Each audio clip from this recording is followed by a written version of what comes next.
They're off. And here we go, the Armageddon in the final. Okay, so a king's pawn opening. Magnus Carlsen opening with the Italian game. We've seen him do this plenty of times before. He tends to do this in must-win situations. It's brought in many wins against Nakamura. White castling the king, black pushing the pawn, but I expect to see black's king castle as well very shortly.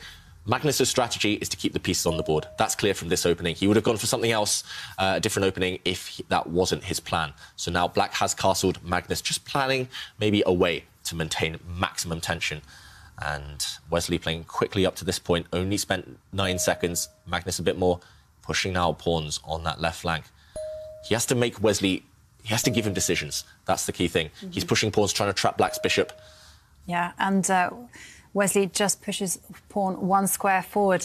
Totally agree with you there. The pieces must stay on the board. And one thing that I've noticed Magnus really likes is he loves to expand as much as possible with the pawns on the left side. And Wesley reinforcing the centre whilst...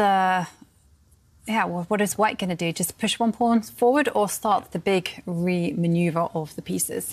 Whatever Magnus does, he shouldn't be in creative mood right now. His time advantage is almost gone already. He's only 20 seconds up on the clock now. He shouldn't be trying to be too creative. Reacting is actually easier in chess. It's quicker to do that. And, OK, black bringing his knight back there. I expect to see white re-manoeuvre, as you mentioned, Jovanka. Yeah. No, he expands in the middle of the board.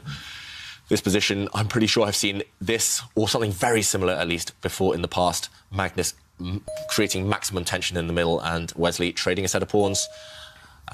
Will we see Wesley so advanced in the centre? Actually, I think I've had the 6th position myself before in St. Louis a couple of years ago as black, and it didn't go well after white pushed his central pawn like that. Suddenly, Wesley's knight has to run away from the centre.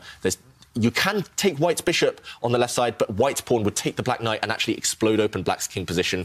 When I had this in the past, I was terrified with black. Black is under the attack at this early stage, and Magnus starting to build up that lead on the clock again. Yeah, definitely. And one thing that you can notice is that with the white pawn so far advanced, the white bishop can actually drop down just 1 square towards the centre, and then it's on the perfect diagonal.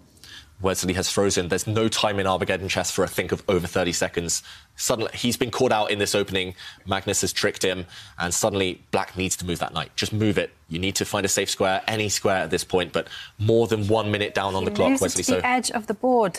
OK, and Magnus drops his bishop all the way down to the bottom. I'm a little bit concerned about that knight being on the edge, because look at it on the eye line of the queen. OK, so Wesley rerouting the knight, but this does give time, and a knight now jumping into the attack, and all the time Magnus is ahead on the clock, putting pressure on the position.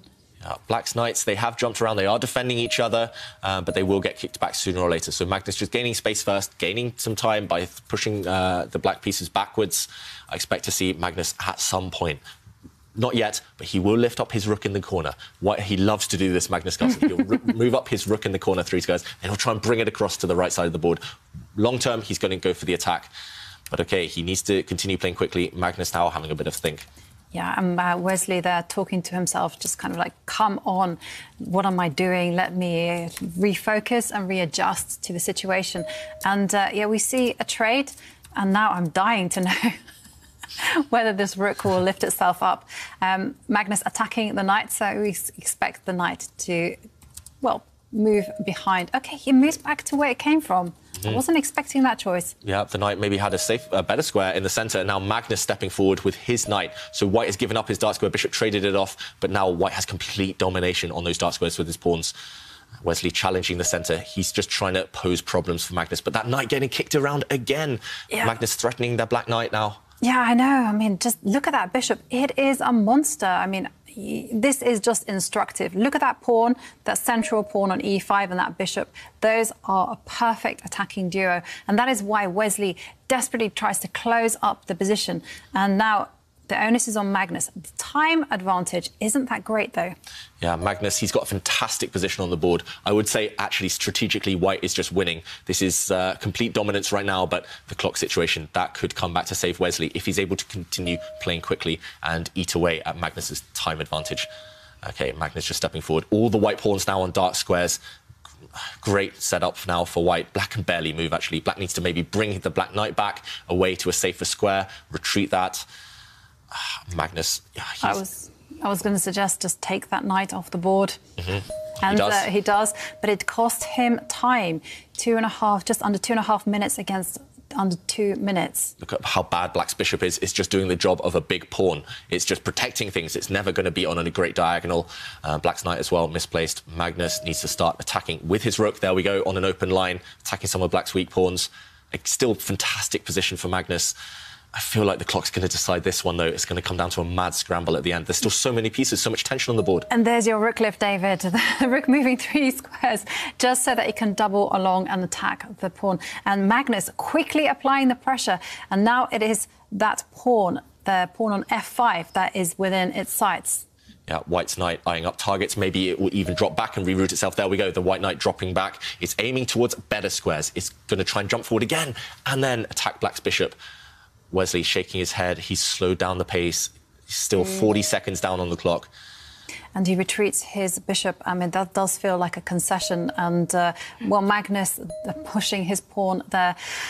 OK, but is there some chances now that there is a bit of a sneaky move there by Wesley? Yeah, I'm surprised that Magnus allowed this trade of bishops. If it does happen, it does happen. I'm surprised Magnus allowed that because Black was cramped. Any trades will actually free up Black's position, but Magnus is so dominant, maybe, that he is OK with that trade. Black's knight attacking some pawns, White's queen defending them. White's knight, expect that piece to do the heavy lifting now. Yeah, and now the fireworks appear on the board as Wesley goes completely crazy on the right side. Look at White's pawn formation, though, completely blocking off Black. Any active plans that Black had. Black's king stepping forward. Magnus can just capture a pawn, I think. Yeah. That looks like a free pawn. White can just play pawn takes pawn on the right side of the board. Wesley, big trouble now on the board and on the clock still. Yeah, well, 53 seconds and ticking down, whilst Magnus has just under 1.5 minutes. I agree with you. Wesley is in big trouble, but still everything to play for. Still everything to play for. At least he's got one piece active. The Black rook now finding a really nice square, eyeing up the White king indirectly. Magnus bringing his queen across. But that's a bit strange. I mean, allowing Black's knight to jump forward and capture a pawn. Exactly. Okay, Magnus, has he calculated this one correctly? Black does take that pawn. White's queen also capturing. Suddenly, whose king is weaker? I don't know. I'm not sure if the players know either. In Armageddon chess, in Blitz chess, king safety is everything. It's paramount. Yeah. White's queen, however, very active. Magnus going for the kill now. He's pushing his pawn forward. Yeah, well, this is a nice move by Wesley, you know, offering to trade queens. But 28 seconds to complete the rest of his... Wesley's not going to make it. Yeah, I think he's going to lose on the clock, Wesley. If he doesn't lose on the board, he still needs to save it on the board, especially after that last move, White's rook getting active. Wesley's smiling. He knows it's going to be all over soon. 20 seconds and Magnus wins. Wow, look at that. Magnus Carlsen in Armageddon finally beats Wesley. So, and look at that reaction. That is huge.